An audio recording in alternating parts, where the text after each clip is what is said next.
guys, what's going on? This is Nick here. Today we're going to be covering the top 8 dieting mistakes that most people make. So I'm going to try to keep this one short, very concise. So I've got 8 tips that I want to share with you guys. We're going to be going over the do's and the don'ts within 8 of these tips or 8 of these mistakes that people can make. So the first one here is starting too aggressively. So basically what I mean by starting too aggressively, most people what they do is they try to make too many changes too fast. So we want to slow this down, we want to focus on one habit at a time. So when people come into the gym, one of the things that we do is we try to get a consistent exercise habit established with them 3 to 4 times a week. As we will go as low as 2 with people too. And for the first 30 days, we really just try to clean up the nutritional choices that people are making. We're not really too concerned with quantities at this point. We're really just trying to make sure that people are eating healthy, clean foods. Now, if you're the type of person that you're already working out, you're already eating really clean, well, there's another habit that you could stack on that. And so the big thing that I want you to take away with starting too aggressive is that if you start too aggressively, you're going to end up sabotaging your long-term progress. So I talked about this in last week's video where we talked about mastering your emotions and how once it's all said and done, most people, right, they start a program in January, they're no longer with that program come February, the second week of February. We call it February syndrome. And so at our gym, we really try to avoid that because at the end of the day, we know what causes it. It's people trying to start something too aggressively. It's like we can do it for a couple weeks and then life hits us in the face again and we realize that it isn't sustainable. So it's not intelligent to keep doing that. You do not want to keep starting and stopping too aggressively. The second thing that we want to look at here is failure to plan. And so when we look at failure to plan, it just means that people don't have a set thing that they're going to be doing Monday through Friday. Now again, some people overestimate, some people underestimate, right? And then they end up just going like this through their whole entire weight loss journey, up and down, up and down. So that's where you need a coach. And so we always say that, when somebody hires us, they're getting a lifetime of education on how to actually utilize their body the right way, how to build muscle, how to lose body fat. Just like if you go to school, you pay tuition, you put the time in. It's no different with any other skill that you want to use. You have to find the right people to teach you the right stuff. That way you can make this sustainable and you don't keep wasting your time and your money and your emotion just going through the peaks and the valleys. So we got to make sure that we have a plan.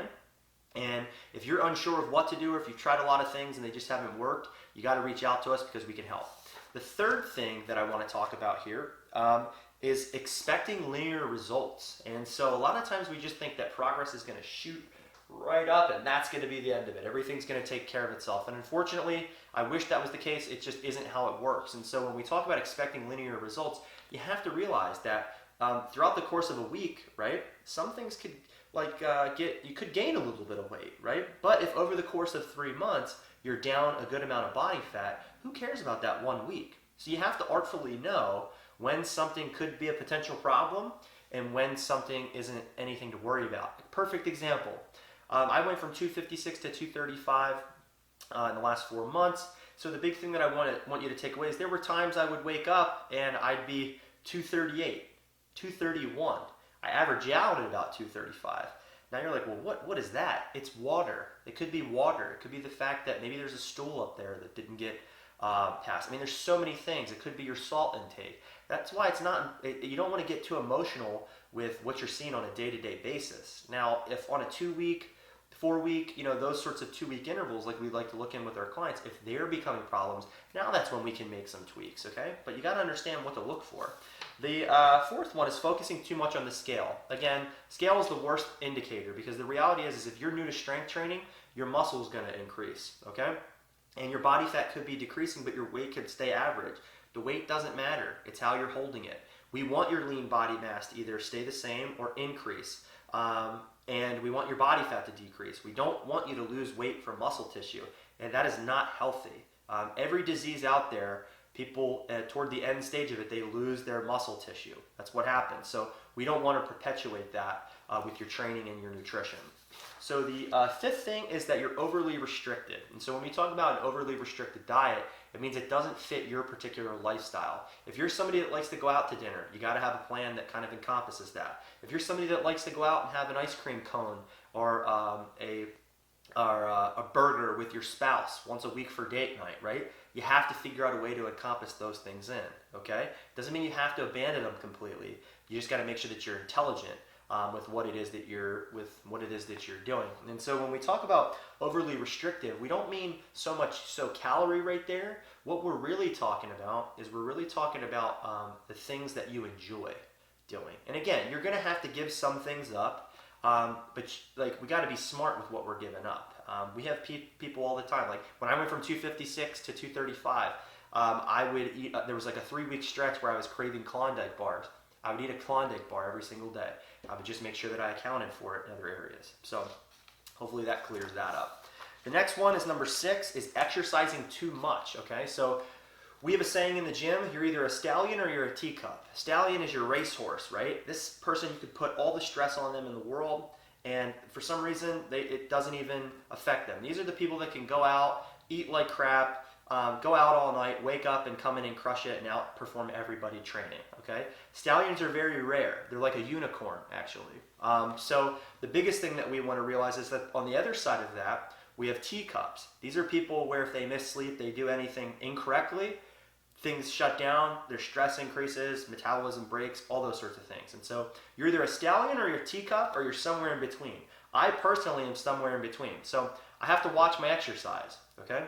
I can't just work out 7 days a week and expect to see amazing progress. That's just not how it works. I'll go backwards in that example. And then if you're a teacup, okay, you could work out 3 times a week and things could go backwards. This is why we are very honest with people when they initially start with us, what is going to make sense for them. We have people that come in, they want to do 4 or 5 times a week. We're like, no.